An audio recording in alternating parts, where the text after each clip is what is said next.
We're continuing our journey here in Lovina by starting off on the opposite side of the main road to what I am staying at. The sort of anti-mainstream area, a little bit residential. I guess I was wanting to come over here to see if it is a little bit different across here. Maybe if there's any development across here that, might be a little bit interesting to people. Like in Sunord, across the other side of the bypass, there's that development going on, which is quite interesting. I wanted to sort of see if that's happening across here as well. So I'm starting off at a cafe. I'm going to check that out, and then I'm going to have a bit of a ride around the streets. I might go up and down the coast a little bit. We'll see what the other beaches are like, see if there's any sort of any development happening across there, to see whether the sort of central part of Lovina is spreading out, whether that's sort of going down and other places are going up, or what's sort of going on in the general area. This place is called Buddha Bakery and it looks pretty good. All these fresh croissants. I can feel the heat from the ovens going at the moment. Oh, nice cakes. Look at those. Beautiful cakes. Well, I'm already impressed. I'm going to go upstairs and see what it's like. Hello, morning. All right, let's have a look at this place. Nice little fit out here as well. Nice little outlook over that direction. There's a house and yard just out across the road. You could buy that and do it up a bit, and you could live here. I'm not sure how much they're charging for land around here. I probably should find out, shouldn't I? But I have heard it's much cheaper than in the south. So just looking through the menu, it's pretty extensive. I'm here for breakfast, but they do lunch and dinner as well. They do things like French toast. They'll do you a sort of a big breakfast, or an American breakfast, or an eggs Benedict, shakshuka, a bread plate. I would say that most people are going to love this menu. It's nothing fancy, but it looks good.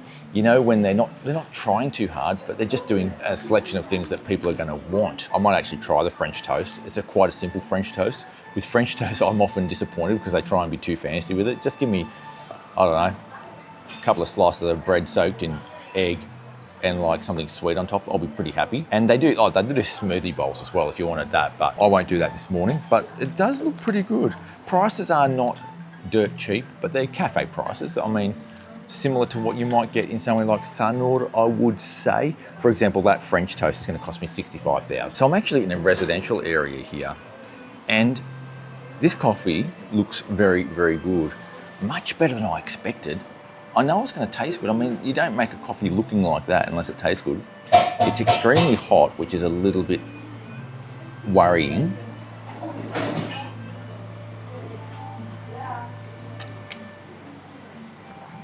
It's decent.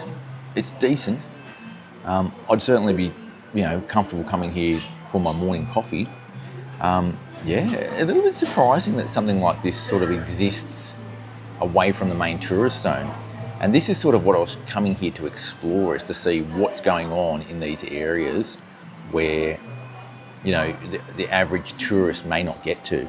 Well, some tourists do. You can go and rent a villa up in these back streets for sure. Come up here for a week or two, rent a villa, and you'd certainly experience some of this. This is very simple, which is what I want. Bit of caramel sauce, a few bananas, a few bits of strawberry, and some, looks like a brioche bread. I'm going to check it out. Susan got something very nice. Smashed avo with an egg on top and a few mushrooms and a couple of tomatoes. Well, that's pretty big, isn't it? It looks pretty good too. How do you like my shirt, by the way? This is a Bali special, this shirt. So let's give this a go. Looks pretty good, that toast there, a bit of that caramel sauce. Exactly what I want. Very simple. Nothing fancy. Bit of French toast, bit of fruit. That's it. As I'm eating my French toast and Susan's eating her smashed avo on toast, I'm struck by the quality of the bread. And if you can get good bread, that makes half the cafe really. The thing is here, they're making their own bread. So it's fresh. They've always got fresh stock. It's just beautiful to have that fresh bread in the morning, and your dishes really taste much better when you've got fresh bread. So I love this place. It is quite simple in a lot of ways, but I love that. Like, I really love it. It's got a really good feel about it. The outlook over there, even though we're in a residential complex, it's quite beautiful. And you've got fans blowing, so it's warm, but you've got fans blowing. You've got your nice coffee. You've got a couple of pieces of toast. It's beautiful. Relaxing as well, really relaxing. So also on the southern side of the main northern road through Bali, there's a thing that's really interesting here. It's an archaeological site with a Buddhist stupa. we're going to have a bit of a look around, is here. Now what they've done, they've actually recreated the stupa from the ruins that were here in the past. So that there is not the original one from like 1,000 years ago. It is a recreation. Now it's free to get into this site. I mean, once you get here, there's actually not much information about the history of the place or what they found when they were digging around here. All we really know is that at some point they came across some archaeological ruins of a Buddhist temple, and then they recreated it.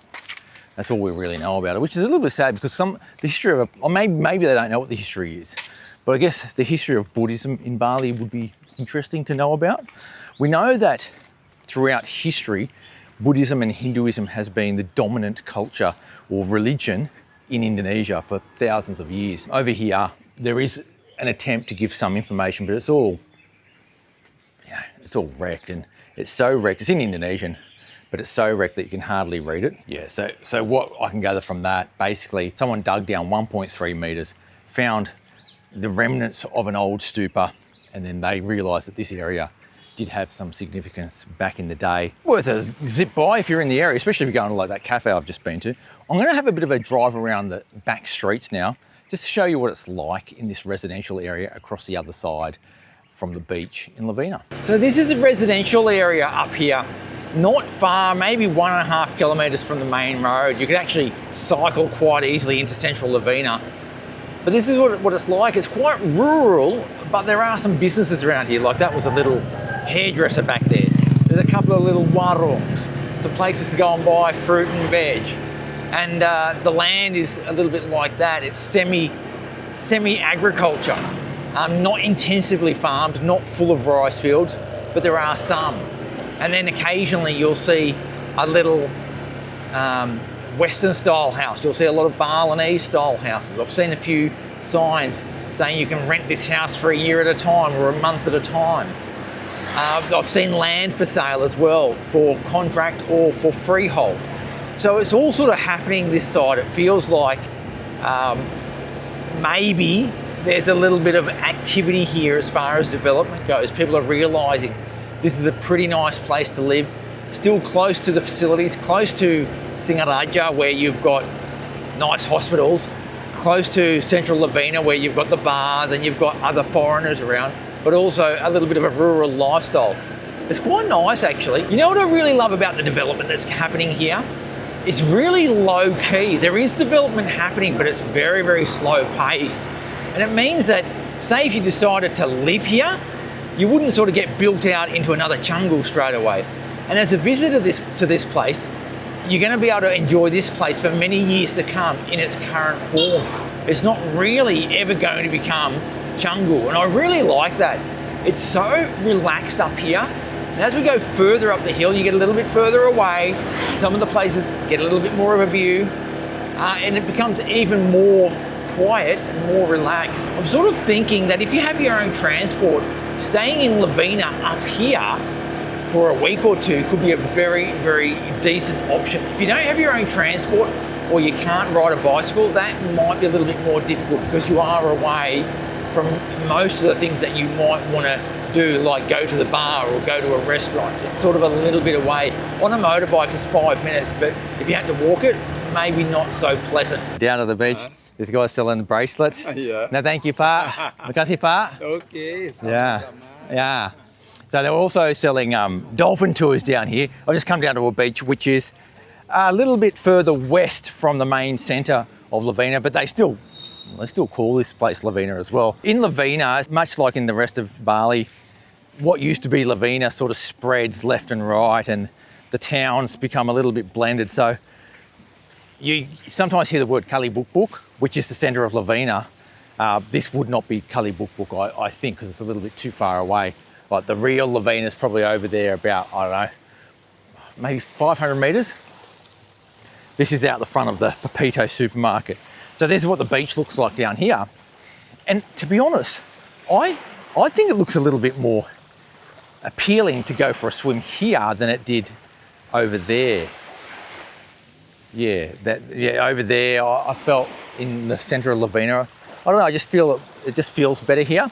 But I mean, I'll defer to the locals that know this place a bit better than I do, but I actually like it down here. There are a few little restaurants and bars along here as well. So if you stay a bit further west outside of the centre of Lovina, you still have access to places to eat and drink. You can simply walk up the beach, maybe 500 metres to the centre of Lovina, and go for a swim here as well. So you sort of get the best of both worlds, I guess. You get that more further away type of feel, but you can also access the centre of town pretty easily without having to have your own transport. Pretty hot at the moment. Now, I don't know if we're going to get a storm. It's very black up there. Yesterday when I came across the top of the mountain where it was storming like you wouldn't believe, apparently down here in Lovina, they didn't even get a drop of rain. So I'm hoping it's the same today because I don't want to get wet while I'm out here showing you all around Lovina. I'm just going to go for a bit of a cruise further along and see what else we can find. There's actually a thing called the Spice Beach Club just there that looks pretty modern, looks nice. I mean, I'm not going to go and try it out, but you know, if you're in the area, certainly something to consider if you're not staying dead centre of Lovina. I'm now quite far west of central Lovina, probably so far that you couldn't really walk to the centre of town, but there are still hotels and resorts that are along this road that still might call themselves Lovina. First of all, what I'm going to do, before I get down to the beach to show you what the beach looks like, I just wanted to stop in at this place here. It's called Lak Lak Gadang. Now, Lak Lak, if you know anything about my previous videos, I have tried Lak Lak before. I'm going to try it again here and show you what it is. A beautiful Balinese dessert, similar to some other desserts that you get throughout Indonesia, similar flavours. We'll try it out here, but interesting, this sign here, Orang baik ngopinya di sini. Good people. You know, the kind people. They have a coffee here. So we're going to try and have a bit of a coffee here to prove that we're good people. It's a nice little shop too. Just look how well styled it is. It's just beautiful, bamboo floors. It's just got a really amazing look to it with a rice field view out the back. So they're operating the old school way here when they cook the lak lak. This lady's got a bunch of wood and some sticks. And she just puts it in there. She's got a big fire going. And then on top, she's got that really steaming hot pan where she's going to cook the lak lak in. So the name of this place is called Warung Lak Lak Gadang. And Gadang means green in Balinese language. They use daun suji here instead of pandan. Daun suji gives you a darker green rather than a lighter green. And it's a different sort of aroma that comes from daun suji versus pandan.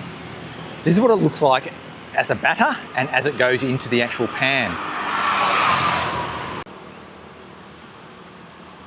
Now that is hot. That is hot. It's instantly boiling. Bang, put a little top on it. Bu, nama panci ini apa? Tungku. Tungku. Dapur. And now they're just cooking.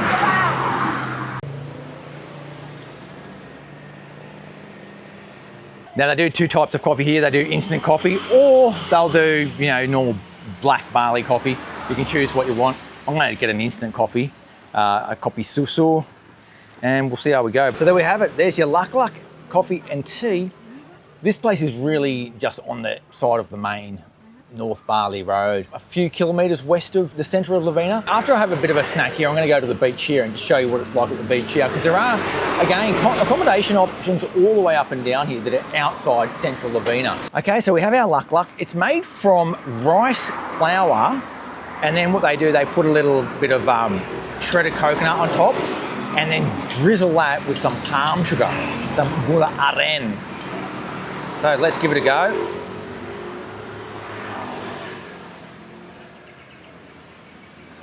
Good flavour. Oh, that gula aren is really caramelised, but really, you know when you caramelise sugar a lot, it almost gets a burnt flavour. It's not quite burnt, but it's really close to that, and that's what this has got. It's got a slight bitterness to it. Oh, really good. If you're looking to watch your weight, don't come here.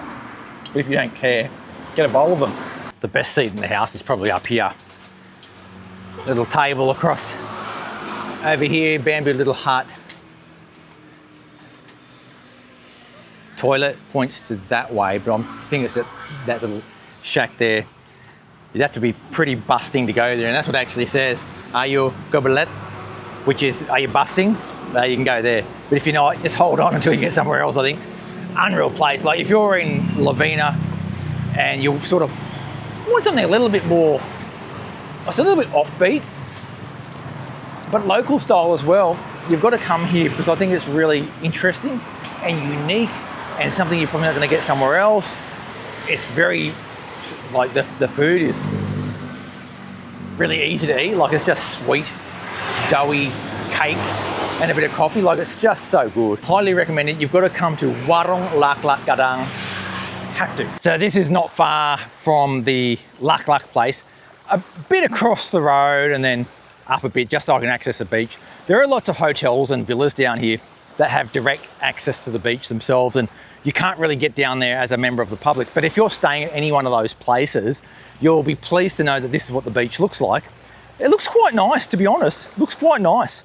I'm feeling a few drops of rain, even though it looks really nice and blue. There's a big storm over there, and maybe I'm just getting some of the edge of the storm, but it's beautiful. You can see right over in the distance, that is where Lovina is, the center of Lovina is, and the beach along here, it's quite nice. It does have a very quiet feel to it. There's not much going on, and you've got to be okay with that when you're staying at a place like this. It's one of those places where you don't do too much. You might have a bite to eat, have a couple of beers, walk along the beach, go for a swim. You might go out on one of those tours. There's a lot of boats out there taking people out to go snorkeling, or maybe go and see some dolphins out there. There's a lot of that going on.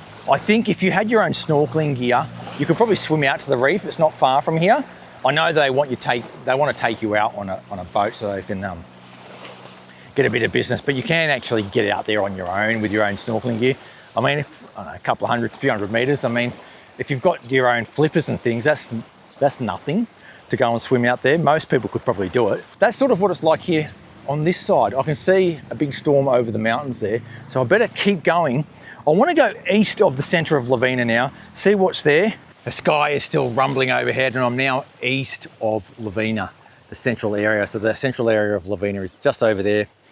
But what I've found here is there is a walking track from central Lovina towards the east to an area where there are a few more hotels. And what it means is that if you do stay to the east of the center of Lovina, you can walk to the center via this, what they call a jogging track. And it's actually pretty good. It's quite flat.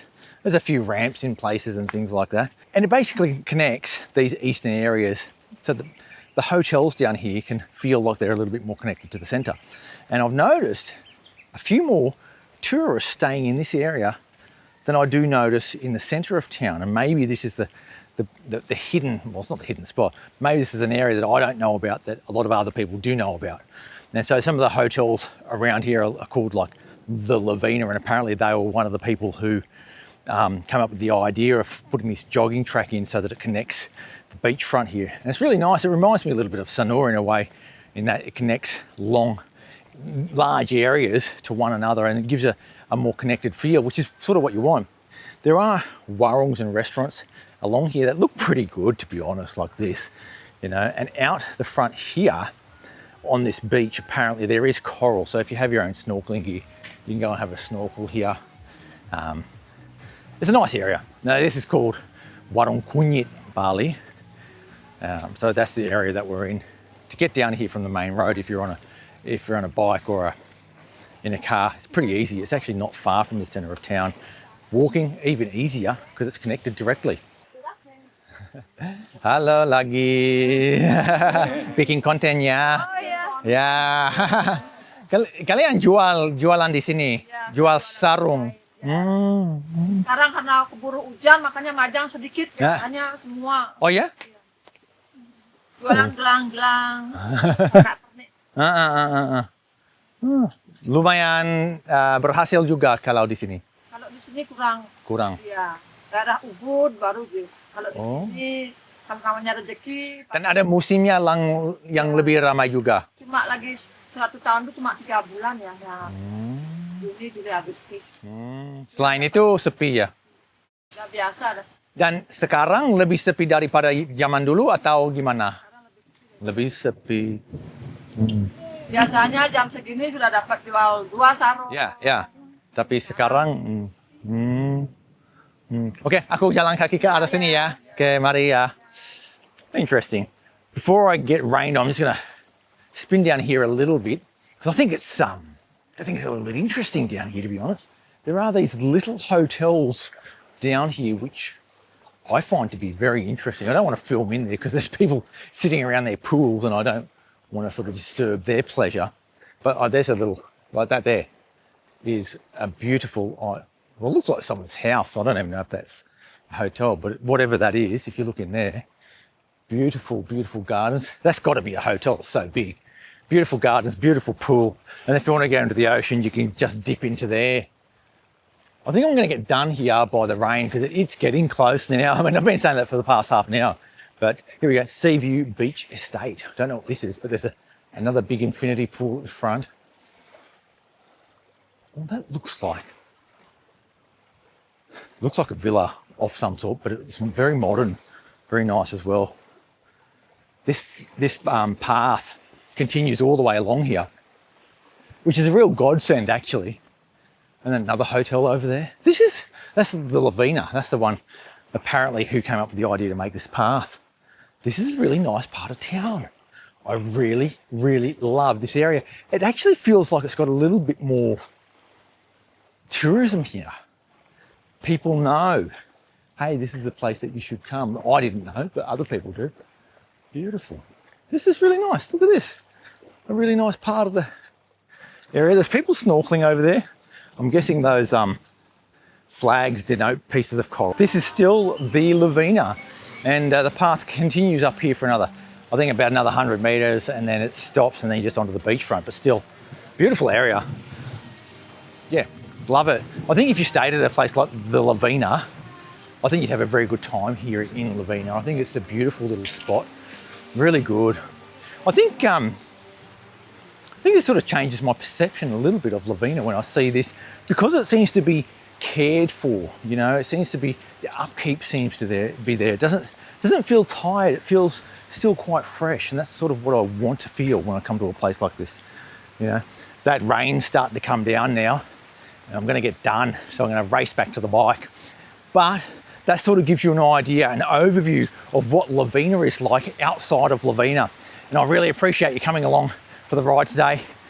And thanks for watching. Make sure you hit that subscribe button to keep up to date with all things Bali and the rest of Indonesia. I'll catch you next time, and sampai jumpa.